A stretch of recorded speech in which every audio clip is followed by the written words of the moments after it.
Well,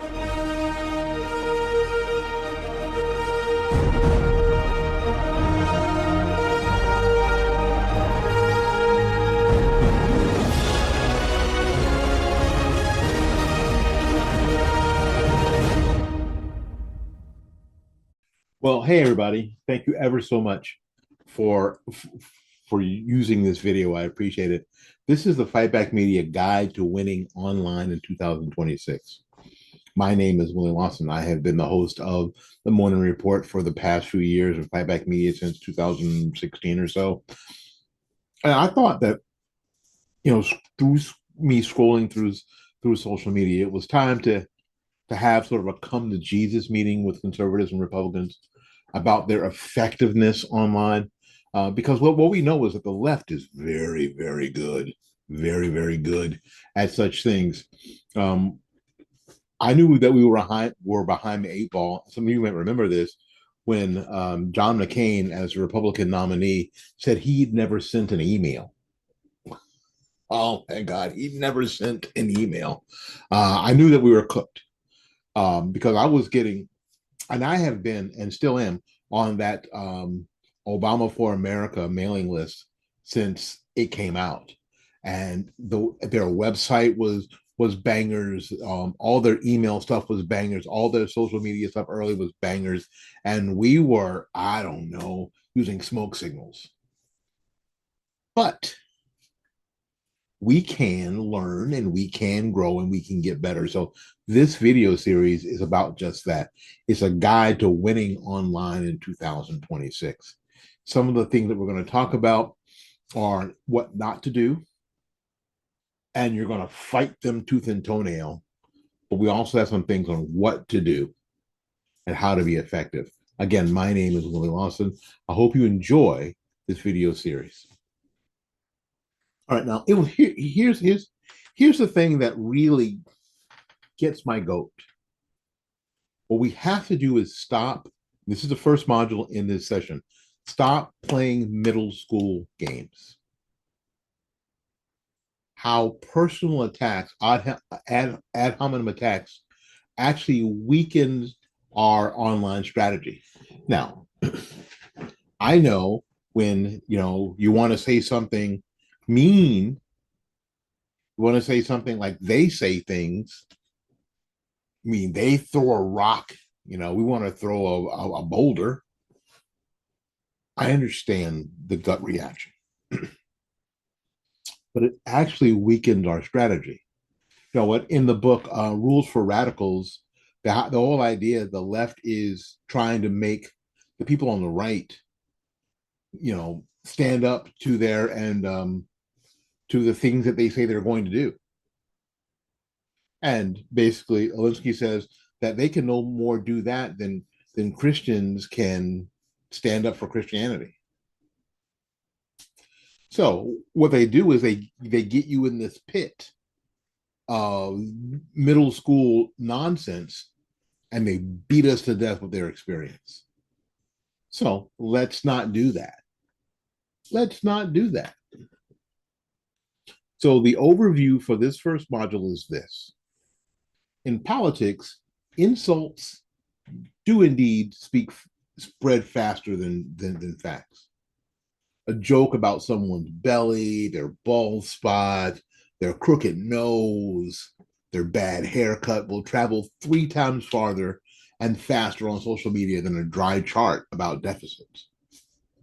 That's why campaigns fall into the trap of using them. It's like a quick dopamine hit, and they feel like a win. But here's the truth. Appearance-based attacks are the candy of politics. They get you a sugar rush of engagement, but they rot your credibility. By the end of this module, you'll understand exactly why cheap shots fail and what to do instead of that actually persuades voters. And that's what we're trying to do. All right. Here's why appearance-based attacks fail. First of all, They make you look unserious. Imagine a candidate debating tax reform, and your side responds with, "Look, look at his gut. Look at his gut. Look at her nose, boy. She's got a hook on that thing, doesn't she?" Now, who looks stronger in that exchange? Not you. Swing voters, who we have to reach some of them, see immaturity, not authority. Number two, appearance-based attacks, they alienate potential supporters. Every time you mock a politician's size or weight or looks, you're also mocking a portion of the voters who may share those traits.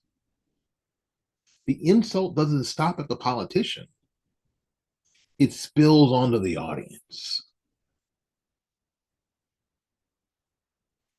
Number three, they distract from the real vulnerabilities.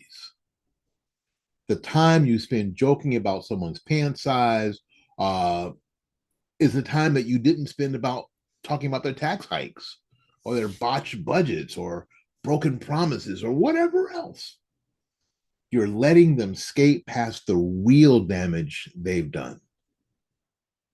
Now, here is one of my favorite examples about this. Whenever this dude, Chris Christie, enters a national conversation, the very first wave of online is fat jokes. Now, Chris Christie is fat. Well, hell, so am I. And my BMI is pretty damn high. So, memes, nicknames, endless snark. But while people are piling on about his body, you know what? They're ignoring his actual record. There are much bigger problems with Chris Christie than that he's fat. That's the least of our worries, right? You know, his actual record, entitlement reform stances, budget conflicts, that disastrous 2016 strategy. Those are weak spots that matter to voters, actually. The lesson should be fat jokes don't hurt Christie. They shield him by drowning out substantive critiques. Here's something that we don't see quite as much, but we see J.B. Pritzker. See this guy? Yeah, he's a porker, isn't he? But that's not the problem with J.B. Pritzker. The problem is that Illinois is drowning in fiscal chaos. Sky high taxes. The pension system is a cluster. You know what? Businesses are running out of there like the whole town on fire. That's devastating material to work with. What dominates? Memes about Pritzker's weight. The policy failures get lost behind the punchlines. The lesson is voters feel higher property taxes in their wallets. They don't feel the sting of a meme about his waistline. All right, let's talk about strategy. Before posting, ask yourself, you know what? I'll be honest with you. You know, you get a meme or whatever and quite frankly, it may be funny as heck. But ask yourself this first: would this persuade someone who doesn't already agree with me?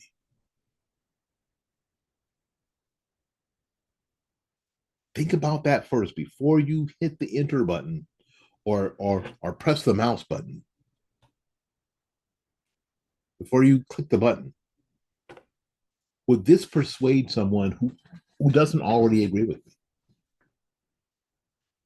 So if you're going to attack somebody, aim those attacks at actions, what actually happened, records, things that you can verify, and decisions made. Ignore, ignore the personal traits. Save humor for exposing the hypocrisy and failure, not ridiculing what they look like. All right. And real quickly, I'm going to read your I'm going to give you your reading assignment for this module. I need you to scroll your social feed for about 15 minutes on Instagram or Facebook or X, whatever you got. And then I want you to collect 10 political posts or memes that are in your feed, and I want you to sort them into two groups. The first group is personal attacks, their appearance, name calling, insults, whatever. Right? And the other group is policy attacks, facts, records, decisions, receipts.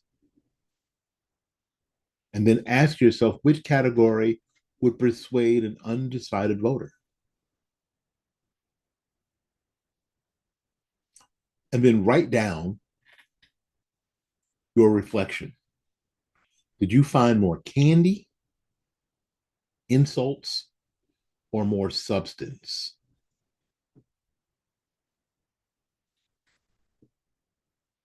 Go ahead and you probably have a copy of the quizzes. Go ahead, you can pass out the quizzes, and people can get an idea of where they are in this module if they understand it. If not, watch the video again, do the assignment again, and hone in on what we need to be successful in this extremely important 2026 midterm election. We'll see you on module 2. All right, welcome back to module 2. Um, simply entitled Facts Beat Fiction. We all know that there is so much. I mean, the word for it is misinformation or disinformation on the internet. When the word is just lying, people will just get on the internet and just lie. But what we can't do, we have to resist the urge to get on and lie as well. Well, they lie, so what? They lie, they exaggerate, they diminish accomplishments. So what? You're a conservative, you're a Republican, you may even be a Christian. You tell the truth. That's who you are. And that's how you're going to get people on your side. That's the thing that's the thing that's going to build our credibility. Our credibility is built through your integrity. Our credibility is built through your integrity. So why exaggeration destroys credibility online? Now, module 1 was about avoiding cheap shots.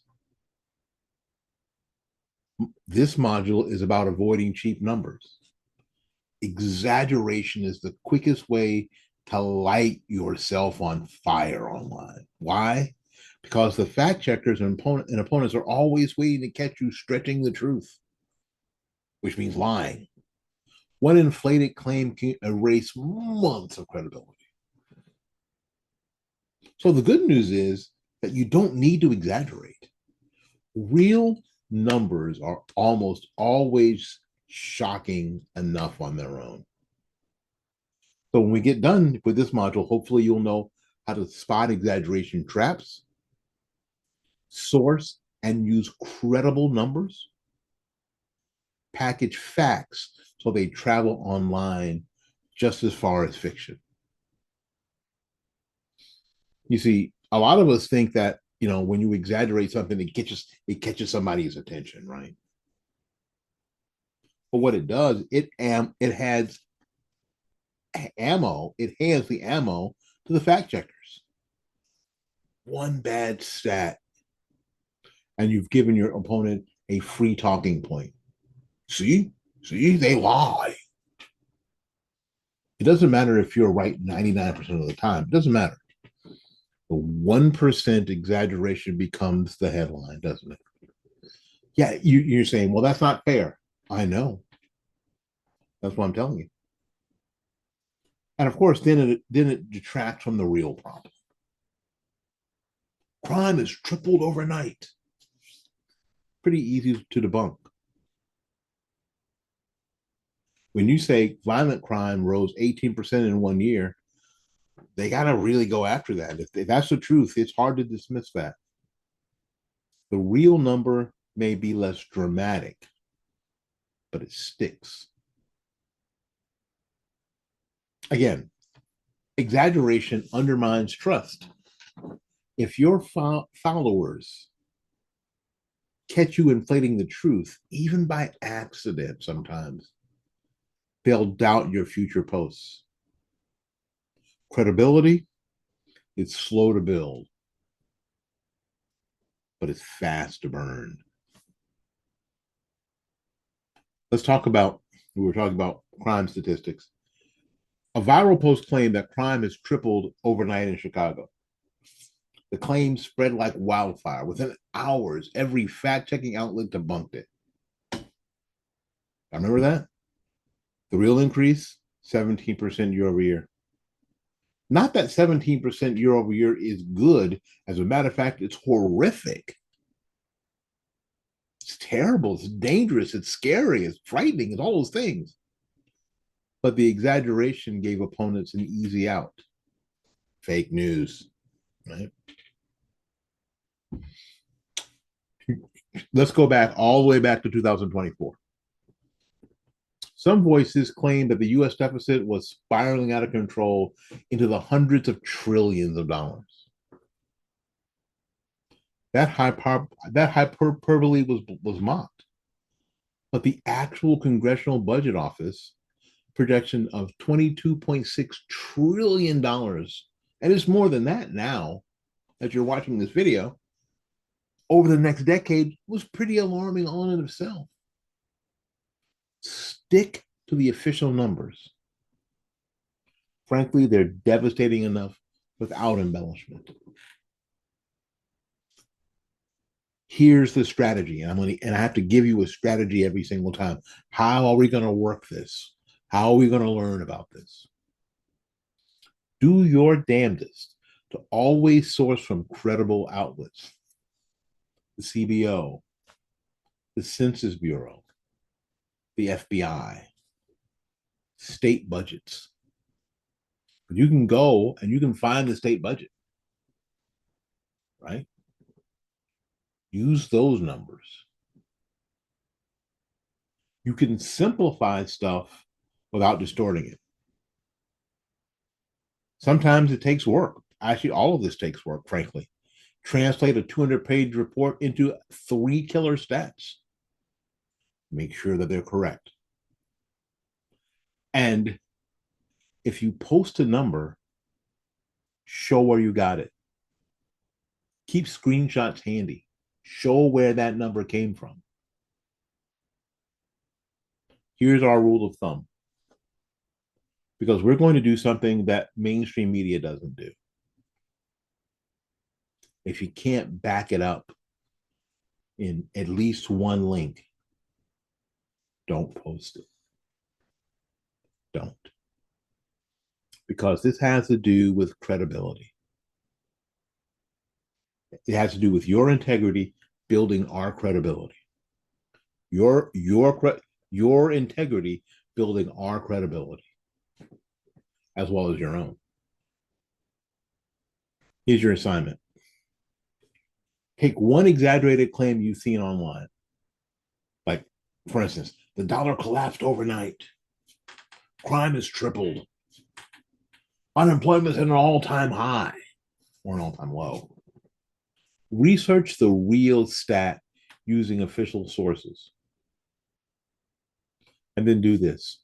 Write 2 versions of that. Write the exaggerated claim, and then write the fact-based version. Compare them. See who has more staying power once a skeptical voter hears it. Because those are the people that we're trying to get to. Go ahead and do the quiz for module 2. Again, if you don't do well on the quiz, go back and review the video, go back and read through the module, take it again. All of this stuff's going to take practice to get good at. But you know what? I've got a lot of faith in you. We're going to get good at this. Welcome to module 3. You're getting there. You're getting there. I promise you. I entitled this module, Don't Feed the Circus. How to Starve the Clowns and Control the Spotlight. And you're thinking, what the hell are you talking about? Right? It says, okay, here's what we're talking about. Not every opponent wants a policy debate. Some thrive on just the chaos. Their strategy is to create a spectacle, so the conversation revolves around their antics instead of their failures. If you play into that, you've already lost. I always say it's pig wrestling. We know what pig wrestling is, right? Pig wrestling is where where you get dirty and the pig likes it. Don't do it. The online world rewards outrage and entertainment. But outrage is not persuasion. Every minute you spend reacting to a sideshow is a minute stolen from hammering home the issues voters feel in their daily lives. So by the end of this module, you'll know how to do this. Spot the circus acts. And they are designed to bait you. Rage bait is a thing. Mention antics briefly without amplifying. You'll know how to redirect the conversation towards policy where your opponents are weak. Okay. This is why feeding the circus fails. It gives them oxygen. Clowns thrive on attention. The more you talk about their behavior, the more relevant you make them. And before we go to the second one, a couple of examples come to mind. I used to have a coworker. He has since been able to retire. Lucky him. Good dude. Good dude. He would come into our place of work and he would ask me almost on a daily basis, so did you hear about what Joy Behar said on The View? And my answer is always no. Because the more attention I give them, the more oxygen I give them. No. I never heard what Joy Behar said on The View, ever. I never heard Whoopi Goldberg said on The View. I don't know what the last crazy thing AOC talked about. I don't know. I am not going to get involved in the pig wrestling or the circus. I'm not. Because number two, it does this. It pulls me off message. So instead of talking about gas prices or taxes or schools, I'm talking about someone's shouting match at a committee hearing or some ridiculous statement that Joy Behar made on The View, a show that nobody watches or nobody should watch. That's just me. Watch whatever the hell you want. Okay. And it makes me look obsessed. If half my feed is about dunking on some personality, like if half my feed is going after AOC or Bernie Sanders or Elizabeth Warren, people start to wonder if I've got anything to say because all I do is talk about them. One of the people that my friend used to bring up all the time is Jasmine Crockett. Representative Jasmine Crockett is known for loud, combative exchanges during hearings, just like Marjorie Taylor Greene. This is why Marjorie Taylor Greene failed, because she hopped in that pool with Jasmine Crockett, and Jasmine Crockett beat her to death with her experience. MTG should have just stepped up above it. It doesn't matter what the toddler is doing. The adult has to be the adult. The clips of Jasmine Crockett, going off often, go viral. Her supporters love the energy. Her opponents always pile on with ridicule. But here's the trap. Every reaction keeps the spotlight on her theatrics, not on her record. Meanwhile, issues in her district, crime, failing schools, all get buried under that noise. Here's a lesson. A quick nod to the circus is fine, but the pivot must be immediate. It's like, yeah, that's happening. But do you know what else? So while Representative Crockett shouts in hearings, violent crime continues to rise in her district. That flips the frame from entertainment back to policy. All right. Here's a couple of things that I want to talk about. Here's one especially that I think is very important. It's the Twitter troll effect, I call it. Think of the countless online personalities who provoke with wild takes. Their goal isn't to win an argument, it's to keep you replying so they stay relevant. Every retweet, every clapback is free advertising for them. Here's a lesson. You don't win by owning a troll. You win by redirecting the conversation to what actually matters. Here's our strategy. Identify circus bait. Is the opponent's behavior meant to distract from real issues? See that first. You may then acknowledge it briefly and then completely and quickly pivot to policy. Something that you can convince a person who doesn't already agree with you. And keep voters' lives at the center of everything we do. Our lives, what we go through every day, what we experience at the kitchen table every day, because that's the thing that matters. Always land on how much stuff costs, how safe things are, education, employment, all of that stuff. Here's a rule of thumb. If the story entertains more than it informs, don't camp on it. Frankly, you can freaking ignore it. Here's your assignment. Find one viral clip of a politician or activist making a spectacle of themselves. Do a couple of things. Write a personal attack response, which is what the internet normally does. Okay, now then rewrite it into a policy-focused response that ties back to the voters' real concerns. For instance, you guys remember in 2016, Maxine Waters is out there screaming at her supporters. Have you seen any of these people in that cabinet at a restaurant or at a grocery store, at a gasoline station? You make a crowd. You let them know that they're not. Well, remember that? Remember that? And I didn't include it in this video because I didn't want to get caught up in copyright BS. Okay.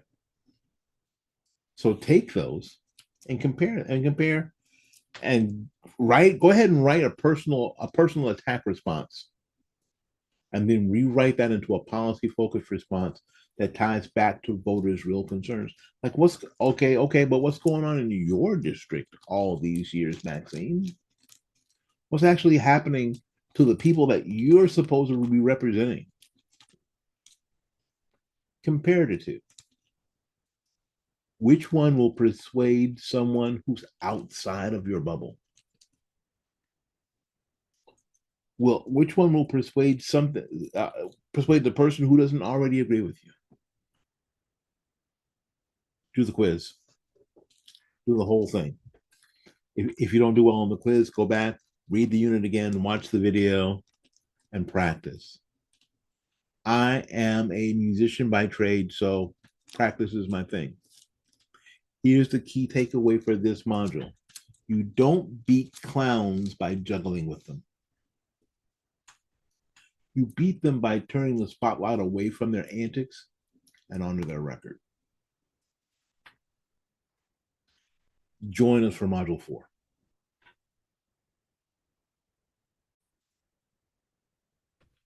All right, welcome back to Module 4. Module 4 is entitled Hit Where It Hurts. Turn policy failures into winning ammunition. If modules 1 through 3 were about what not to do, insults, exaggerations, circus distractions, this module is about what to do. This is what you can practice. This is where your attack lands and actually moves voters. Policy failures that hit them directly. Okay, because voters don't stay up late worrying about someone's weight or a shouting match in Congress. They worry about bills they can't pay, the schools failing their kids, and the crime creeping into their neighborhoods. Hit those pain points, and your message connects. So by the end of this module, you'll know how to identify an opponent's most vulnerable policy failures, translate dense policy into plain, shareable points. That can be a thing, which means that we're all going to have to do what we hope the media would do, right? We're all going to have to find sources and find media sources that enable us to do that. At the end of this video, I'm going to suggest a few that you might do that with that are outside the mainstream, but I'll do that after we're done with the modules. All right. We'll also have to deliver critiques that stick with voters long after the meme scroll ends. When you critique someone, you're going to have to hit and hit hard. And this is why policy hits work, because they connect to everyday, daily life. Gas prices. One of the reasons why gas prices are high is because of state taxes and local taxes, isn't it? It'd be great just to blame Obama, but it's bigger than that, isn't it? So we have to be specific about these things. If our local government is upset about gasoline prices, our state government upset about gasoline prices, then they could ease the pain. Let them know. On top of Joe Biden deciding day one to suspend all the gas and oil leases, which could put a kibosh on the system, which drove up the price, right? Talk about rent. Why is rent, especially in our area here in Florida, just skyrocketing? Taxes. If the Rays move to Tampa Bay, are we going to get stuck like we got stuck with Ray J? Remember the community investment tax? Remember that? And unfortunately, even here in our area, we've got a politician, a Republican county commission that I think has tanked his whole career trying to get the raise here, so we could pay more. So we could pay more in tax. Let's just be real about it. How are our schools go? How are our schools scores going? How are they going? How are they computed? And are we winning that battle? Because that's the stuff that people feel in their bones. That's the stuff they care about. And that stuff is harder to deflect. They may be able to laugh off an insult, but they can't joke away that the fact that crime is up 20% in their district. They can't joke that away. If that's the number, if that's the number, they have to somehow defend that. They don't want to. And that's why you hit there. Policy hits build credibility. And I've said that word a bunch in this video series. They build credibility. Because what we need to build in our online presence is credibility. All of us have people who listen to us. Now, guys, one of those people is not your wife. I'm just telling you. And well, you already know that, right? But we all have people that listen to us. And so, and more and more people will listen to you if we can build that credibility. And we build that credibility by sticking to facts and records and positions, as you know, and all that makes us a serious and informed person, not just somebody who's noisy. Sticking to facts and records positions you as a serious and informed person, not just somebody who's noisy. Let's go to a couple of case studies so I can give you a couple of examples. So instead of mocking J.B. Pritzker's appearance, imagine hammering these 3 bullet points every week. Illinois owes $140 billion in unfunded pension liabilities. Wow. It's thunderous, right? $140 billion in unfunded pension liabilities. Where's that money coming from? Property taxes are amongst the highest in the nation. They're running out of other people's money, aren't they? And businesses are continuing to flee the state. Those 3 facts do more damage than 1,000 memes about his waistline. You get what I'm saying now? Hammer the stuff they can't walk away from. Here's another one. Endless personal attacks on border officials get attention, but not persuasion, and we need persuasion. Meanwhile, these points are devastating and verifiable.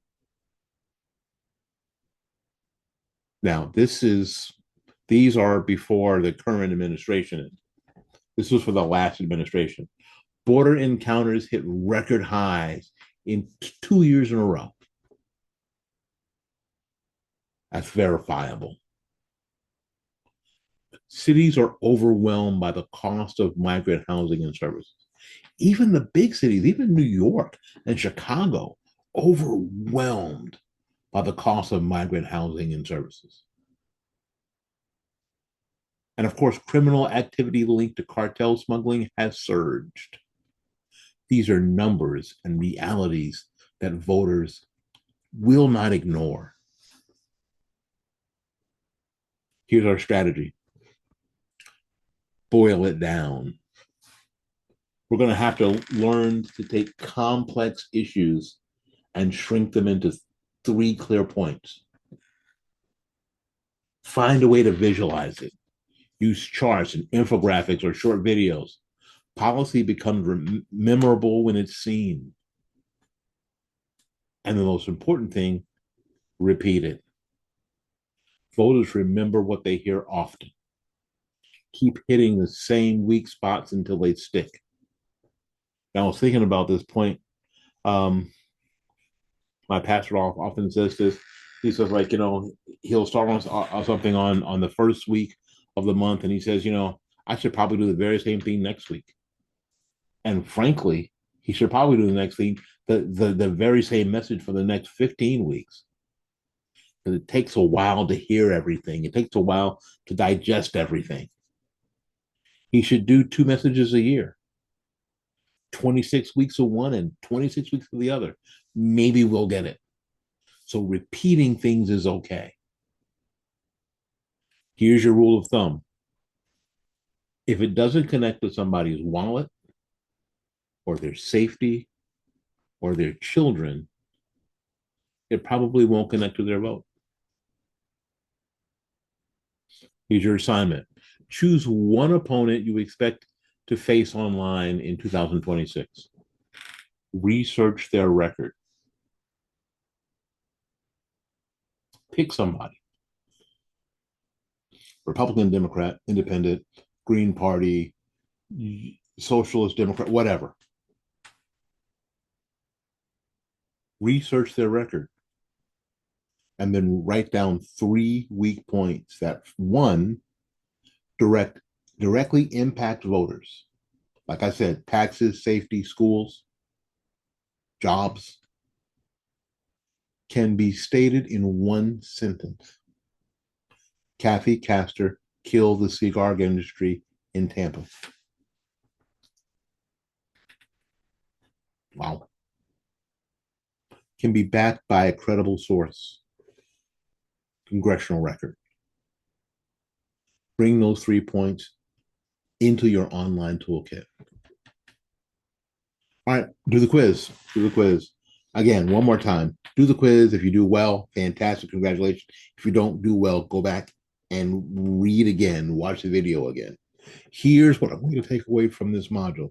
Real persuasion comes from hitting the voters where it actually hurts. Their wallets, their safety, their family. Everything else, my friend, is noise. Everything else is noise. On to module 5. All right, module 5. You've done well. I'm so proud of you. You've done super well. You've hung in. All right. We entitled this module Putting It All Together. Building a winning online strategy. Pick a week. This week is good. Okay. Last week would have been better. This week is good. And next week, that's okay too. So far, we've learned what to avoid. The insults, the exaggerations, the rage bait. We've learned what to attack. Policy, records, failures. Now the question is, how do you turn all that into a disciplined online presence that doesn't just sound smart, but wins? This module shows you how to structure a campaign week online. Strategy beats noise. One more time. Strategy beats noise. Consistency beats virality, being viral. Everyone wants to make the viral baby. Consistency every day, every week, every month. Bang, bang, bang. And credibility beats clickbait every single time. So by the end, you'll know how to balance facts, humor, and visuals in your postings. That you will build a weekly posting calendar that keeps you consistent. That you will blend formats, charts, memes, videos, question and answers into a strong presence. Because this is why consistency wins. The algorithms. We're always talking about the algorithm. The algorithms are against us. Blah, blah, blah. You know what? You know what algorithms do support? Social platforms push content from consistent voices. Sporadic outrage posts, you're right, get buried. The truth of Facebook is that you may have 5,000 Facebook friends, but I'm telling you, you have a post, one post, maybe 10 of your friends see that post, maybe 10. That's why the consistency wins. It's you keep at it, you keep at it, we keep knocking on the door. And then their own algorithm goes, oh, they're still there. They're building a following. Let's see if we can get that. Let's see if we can find an audience for that. And then suddenly you're getting comments from people that you don't know. You're like, what the hell? I'm getting comments from people I don't know because you've been consistent. And some of you are comfortable with Facebook, and that's fine. And some of you are comfortable with X, and whatever you're comfortable with, use that, but use it strategically. Again, we talked about it. before just a minute ago. Voters need repetition. A message isn't remembered until it's heard several times. Weekly discipline ensures your message sticks every week, every day. Bang, bang, bang. On my YouTube channel, I just crossed the 1,000 subscriber threshold just now, and this YouTube channel has been up for years. And if you know me personally, what you'll know about me is that I don't quit. I don't have to be in the spotlight, but I don't quit. A lot of people, I'm sure, who are watching this video now, it's like, where'd he go? I thought where did Willie go? People ask me all the time, are you still doing your show? Uh-huh. Yeah. I've got I got almost 1,800 videos on my YouTube channel. Almost 1,800. Like 1,800 videos. I don't have time for that. Well, right now, as I'm recording this module, it is 12:15 a.m. on the 7th of January. We'll have time. We just have to decide how we're going to use it.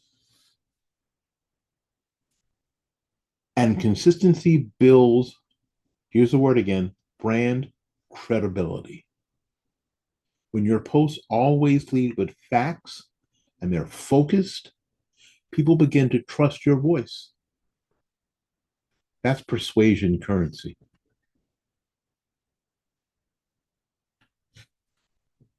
If you look in your module, your handout, you will see a sample campaign week. Now you can take those and you can change them however you want to change them about whatever's happening now, what's happening in your area. But it's just a sample. Fill in that sample. See if you can have a rhythm that blends some information, something funny, and engagement while staying anchored in facts, because that's the key. They can't fact check you if you have facts. They can only fact check you if you have feelings.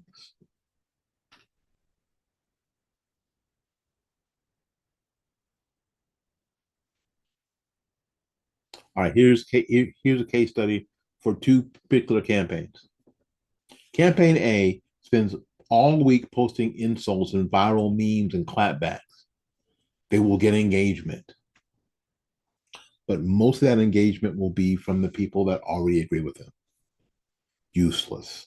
It's what's the phrase? Say it. Preaching to the choir. It's like when the pastor turns around and decides, well, the congregation, I'll screw you guys. I'm just going to talk to them, and he just preaches to the choir. Yeah, they're getting it, but what's happening? These folks aren't growing. You're not persuading anybody out here, right?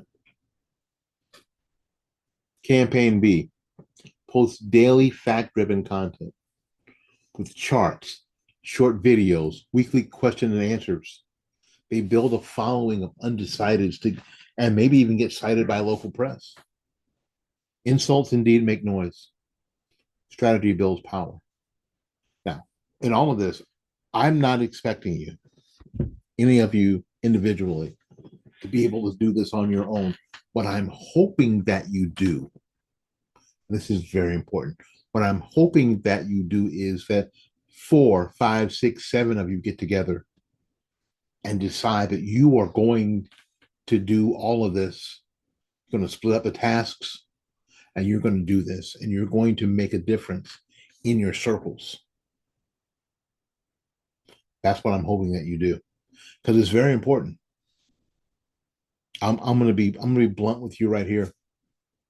Leaving it to the parties, leaving it to the party structures, especially at a national level, is a recipe for disaster. Because frankly, they don't get this. Even at the state level, they don't get this. And they don't have the same connections that you do.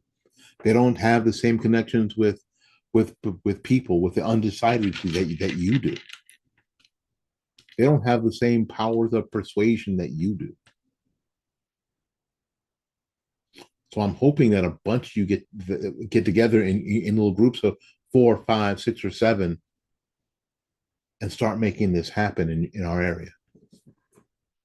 Here's the strategies: mix formats, videos, find videos.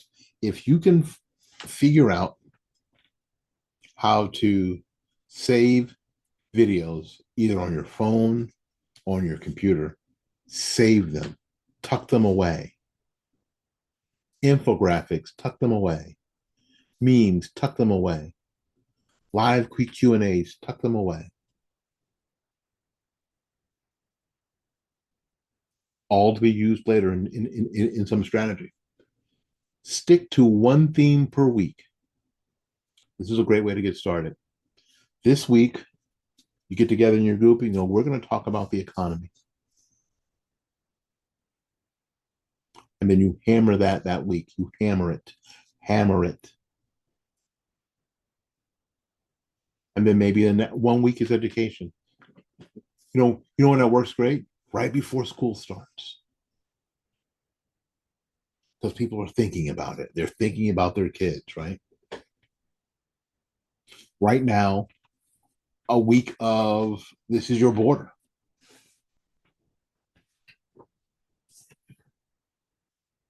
Track the engagement, but don't chase only the quote viral videos.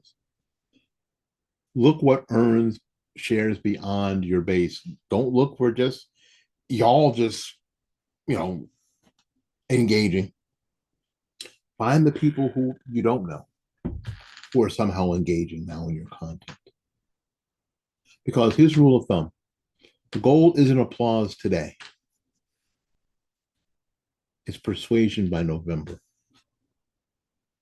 Your assignment is to draft your own 5-day posting schedule. Pick a theme. Plan one chart, one short video, one meme, one Q&A, and one recap post.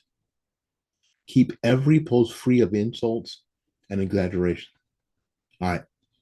Pass out the quiz. Do quiz 5. You're almost there. You did great. I'm so proud of you. You did great. We're almost there. One more module. All right, the final module, module 6. I call it course integration and strategy. I've used that word a lot. This is the playbook for winning online in 2026. The first 5 modules gave you the tools. Avoid playground tactics, stick to facts, starve the circus, starve the trolls, hit policy failures, and be consistent. Now it's time to integrate everything into one discipline strategy that we can carry into the midterms. Do not wait. Do not wait until September to do this. Start working on this now.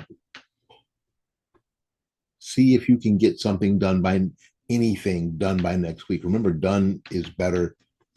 Done is the best thing.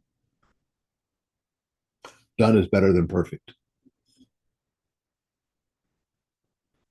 So this final module is about combining the rules into a playbook that's simple, repeatable, and powerful. It's about building habits that protect your credibility and your integrity and that grow your reach and put opponents on the defense when they're weakest. Reality. All right, here's the 5 rules of online strategy. And this is very important. Hopefully you have a paper copy of this, because most of us who are of our age, we like to have a paper. Can we print that out? Right? First of all, no cheap shots. I don't care how the other side behaves. They behave like toddlers. I don't care. No cheap shots. If your attack is about looks, then you're out of ammo. Then you're out of ammo. No cheap shots. No, number two, no exaggerations. Be sure to fact check so you don't get fact checked. No feeding the circus. Mentioned You can mention an antic once if you want. I wouldn't. And then you pivot to policy immediately, instantaneously. Number four, hit where it hurts. Wallet, safety, schools. These issues voters feel every single day. Number five, stay consistent. Daily presence beats one viral post. Stay consistent every day. Do something. Bang, bang, bang.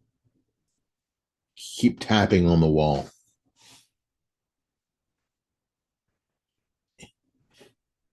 It's how your boy got out in Shawshank Redemption. Just carried a little bit of his wall to the yard every day. A little bit every day. Consistency. Daily presence beats one viral post. Here's a case study here. Path A over here. A campaign leans on insults, exaggerations, and clown bait.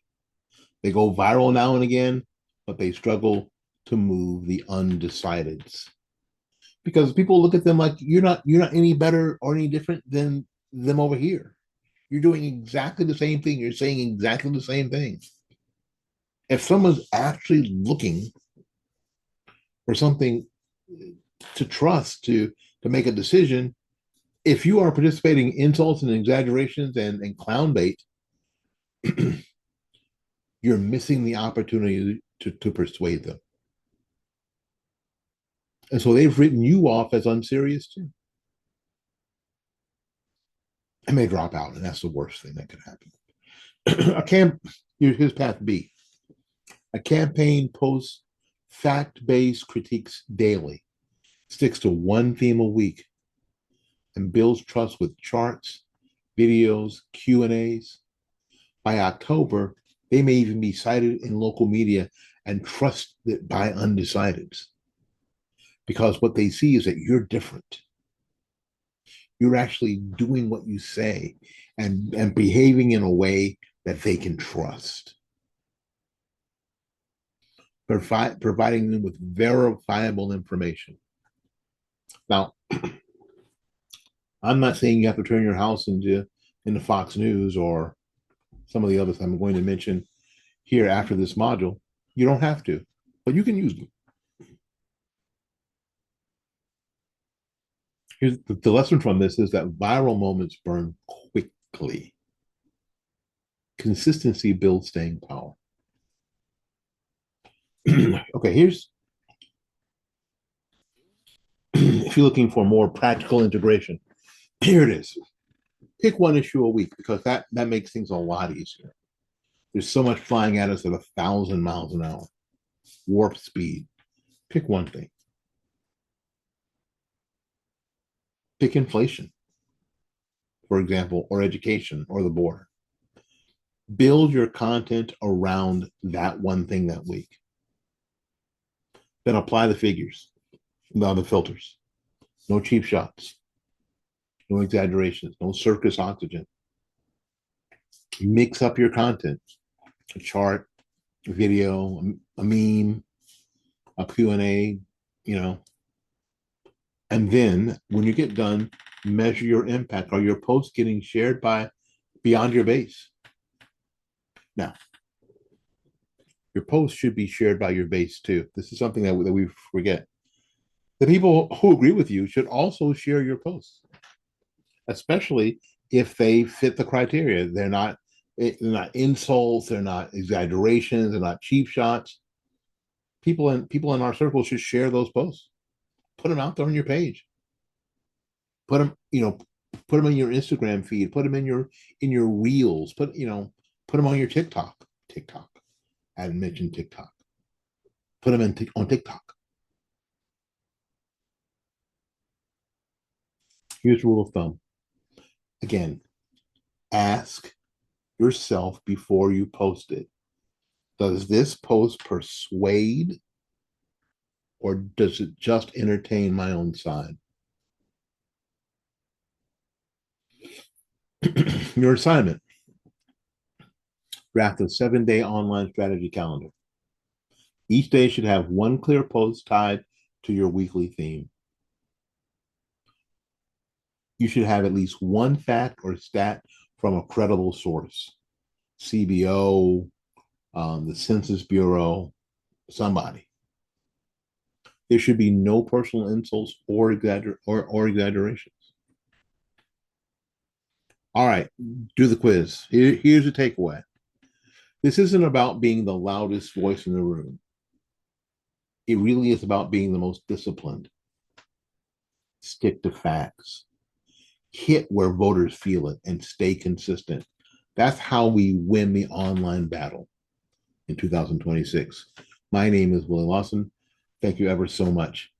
And the next video after the final exam is going to be, I'm gonna try to give you a few sources you can go to. Now, a lot of you, because you guys are the hardcore, already go to these sources, but go ahead and don't feel bad about using them if you're looking for sources for your post and the like. Again, thank you for hanging in there with us all 6 modules. I appreciate you. You're doing great. I appreciate that you are ready to win in 2026 and beyond. Be well. All right.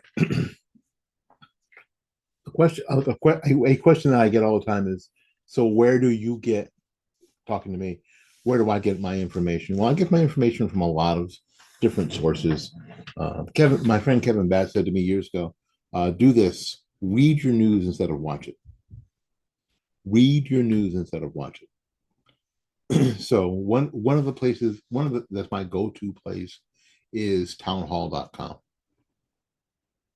It may have something to do with my history and my connection to Salem Networks, but that's one of the places I go to, townhall.com. And and from there you can get to redstate.com. Red State, very good writers.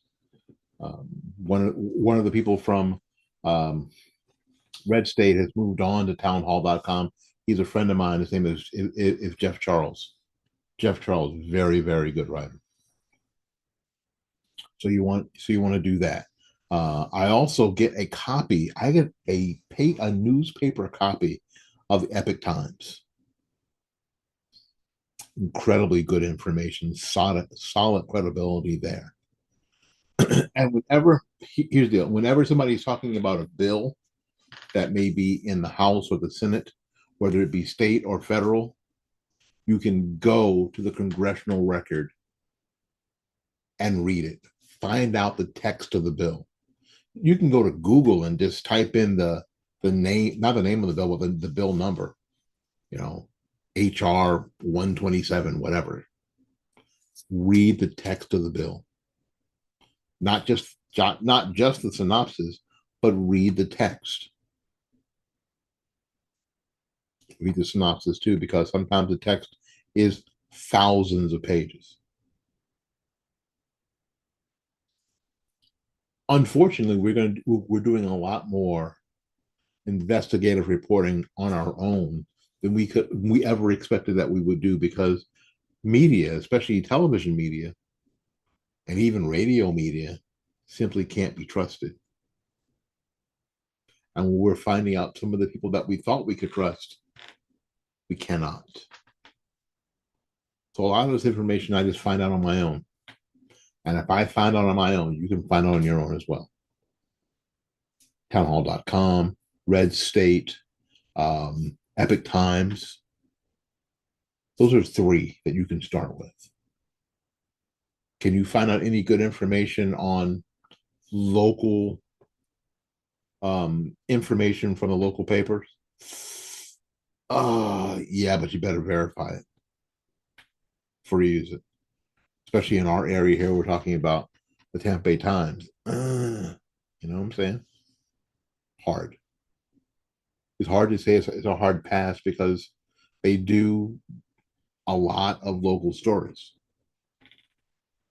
But remember this. Remember what Kevin Batt said to me. Read your news as opposed to watch it. And thank you ever so much for hanging out with this whole concept of winning online in 2026. My name is William Austin. Until we see you again, go out there and learn something, love somebody. And for goodness sakes, y'all take care of yourself. We will see you when we see you. Bye bye now.